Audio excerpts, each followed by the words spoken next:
aux dirigeants, aux managers avec qui il bossait, car tout ce que souhaite le collaborateur est d'être entendu.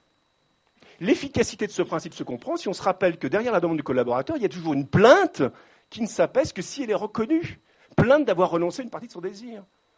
En proposant une réponse immédiate, le manager démontre sans doute qu'il maîtrise toute la situation, mais ce n'est pas la question. Alors, continuons un peu plus loin, regardons maintenant des rouages au niveau de l'organisation et puis quelques dynamiques au niveau de l'individu. Alors, comment on s'y prend dans l'organisation pour réguler les désirs et favoriser l'indispensable coopération ? Moi, de ce que j'ai vu, et sans être exhaustif, voici une liste de leviers fréquemment utilisés.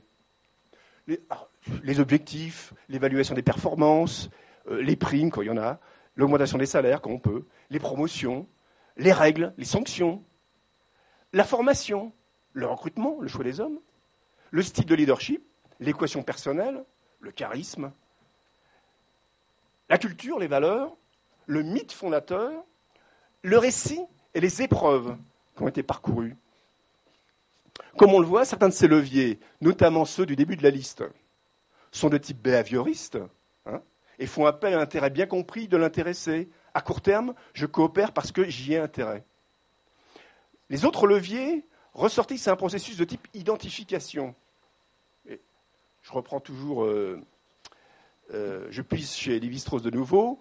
On peut dire que l'aptitude à partager, à attendre son tour, est fonction d'un sentiment progressif de réciprocité qui résulte lui-même d'une expérience vécue du fait collectif et d'un mécanisme plus profond d'identification à autrui. Dans ce processus d'identification, un même objet, un responsable, mais ça peut être le mythe fondateur, une valeur, est mise à la place de l'idéal de moi, du moi, de chaque individu. Et un même lien affectif rattache alors les individus entre eux et à leur leader, leur responsable. La régulation des désirs se ferait donc non pas par la concurrence, mais par l'identification. Inutile de dire que cette solution a priori avantageuse peut aussi comporter des coûts induits, comme l'histoire le montre. Alors, en effet, l'idéal du moi peut se transformer pour un individu en juge sévère, quand le moi se montre défaillant. Pour se protéger contre ces attaques, l'individu est alors prêt à accepter l'illusion qu'il est aimé par un chef qu'il aura auparavant idéalisé en le rehaussant du débordement de sa propre libido narcissique. Vous me suivez ? Non ? On t'aime.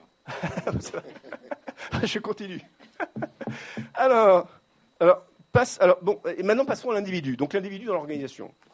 Je suis forcément simplificateur, parce qu'on parle de l'individu. Regardez vous-même, ce sont des gens extraordinaires. Donc, en parler en quelques mots, c'est forcément simplificateur. Mais je m'y risque. On peut aborder la dynamique individuelle à partir des objets ou des stratégies d'investissement. Ces objets ou ces stratégies d'investissement, et d'ailleurs, pour reprendre le thème du langage, que l'on peut identifier par les discours. Alors, moi j'en compte, 5 objets de motivation et 2 stratégies principales. Voilà, 5 et 2, ça fait 7. 5 objets de motivation. D'abord, nous l'avons vu, il y a les gratifications à court terme.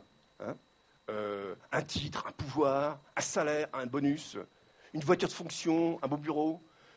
Mais nous sommes aussi des êtres profonds qui avons soif d'idéal, comme dit la chanson, qui ont soif de transcendance et aussi les yeux fixés sur le long terme. Donc il reste 4 éléments pour combler ce besoin. Moi, j'identifiais le nom, le moi, l'ordre et les autres. Alors chacun de nous recourt à une combinaison de ces 4 éléments avec à chaque fois une dominante qui nous est spécifique. Commençons par le moi, c'est le plus proche. Le moi, MOI. Moi. Alors c'est Narcisse, je touche à l'infini en m'aimant puisque je suis le plus grand. Alors on connaît tous des managers qui se la jouent un peu, qui roulent les mécaniques. Alors ce mode de motivation a ses limites que je vous laisse deviner. Narcisse ne s'est-il pas noyé en contemplant son image dans un lac ? Ça suffit en soi. Deuxièmement, le nom. Alors le nom, c'est le créateur qui signe une œuvre de son nom.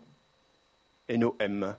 Comme Marcel Duchamp, pour prendre des racines rouennaises, qui transforme une banale marchandise en œuvre d'art unique par le simple fait de la signer, le ready-made. Pour certains, le nom gagne en puissance en multipliant les œuvres. D'autres capitalisent sur le nom des autres, comme Don Juan, inscrivant sur son tableau de chasse le nom de ses conquêtes. Troisièmement, l'ordre. C'est l'institution qui nous dépasse.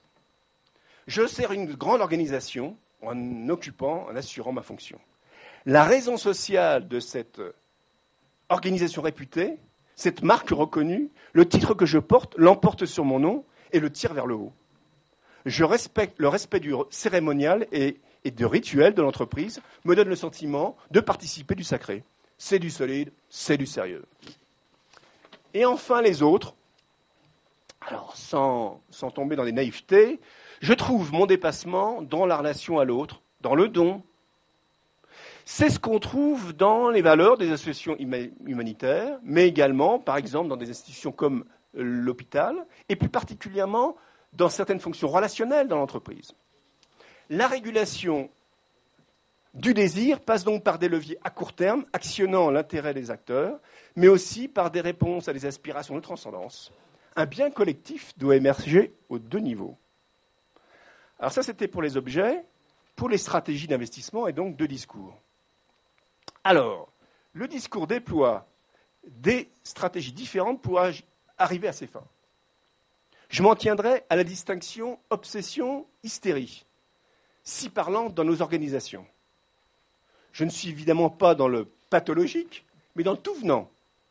Nous sommes tous faits d'un alliage de ces deux tendances. Seul le réglage change en fonction des individus. Et c'est vrai qu'il y a des malins qui prennent plaisir à occuper les extrêmes. Alors, comment se fait la distinction entre obsession et hystérie ? Alors, on ne vit pas, on ne naît pas dans un monde vide, on l'a vu, il y a un ordre préexistant, comme le langage, on fait avec. Et face à cet ordre, pour faire simple, on peut dire qu'il y a deux postures possibles. Du côté de l'hystérie, on questionne l'ordre. On cherche un idéal. On veut être reconnu comme unique. Toute réponse à ce désir porte la marque nécessairement d'une limite, d'une mise en catégorie insupportable, d'une altération de la visée initiale. On a quelque chose comme le désir d'un désir insatisfait. Du côté de l'obsession, on défend l'ordre. On est contremaître. On est satisfait quand son propre désir, et donc celui des autres, est maîtrisé, sous contrôle, dans une boîte bien rangée. L'obsessionnel face à une limite de vitesse à 100 km/h roulera à 90, voire à 80, craignant de se faire remarquer par le gendarme. L'hystérique, au contraire, aimera surfer avec ses émotions sur la barre des 100 km/h. Dans nos organisations, on a besoin des deux.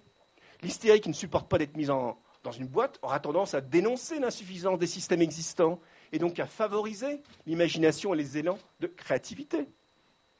Cette dynamique est donc indispensable à de nombreux métiers, comme le marketing ou la publicité. Inversement, l'obsession, qui souhaite que tout fonctionne comme une machine bien huilée, cette inclinaison pour la rigueur est nécessaire à des métiers comme l'aéronautique, où la précision et la sécurité sont des valeurs premières.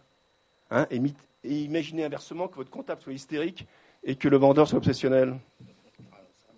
Obsession et hystérie sont donc deux modalités de désir complémentaires, comme le vendeur et le comptable, ou plutôt dans l'ordre, comme le comptable et le vendeur, mais non régulées, elles peuvent s'autodétruire. Aïe, aïe, aïe. Puisque l'hystérie ne supporte pas d'être étiquetée, mise en boîte, et que l'obsessionnel ne supporte que ce qui est bien mis en ordre. Dans nos organisations, on voit germer parfois la plainte, la révolte, voilée, voire l'insatisfaction, la pression pour que le gestionnaire cède la place aux dirigeants charismatiques, comme l'a certains vu un certain Abraham Zalesnik. Le leader reçoit un appel d'air phénoménal avec cette vénération du charisme, cette quête du dirigeant capable de donner du sens à l'action.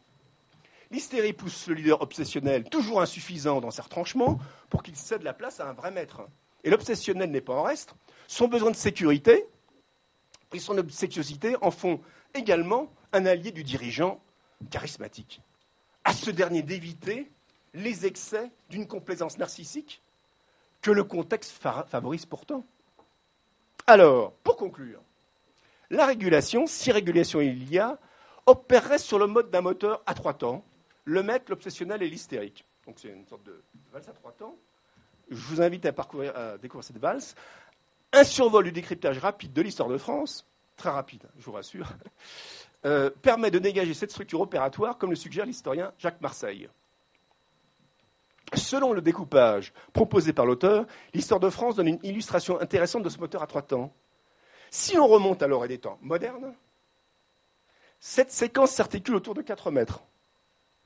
Louis XIV, Napoléon III et De Gaulle 2 fois, qui ont joué à chaque fois un rôle de fondateur par l'ampleur des décisions structurantes prises, les créations institutionnelles, les investissements majeurs entrepris.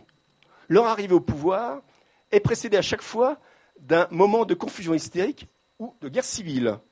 La Fronde, la Révolution, la Seconde République, la débâcle de 40, la guerre d'Algérie, enfin.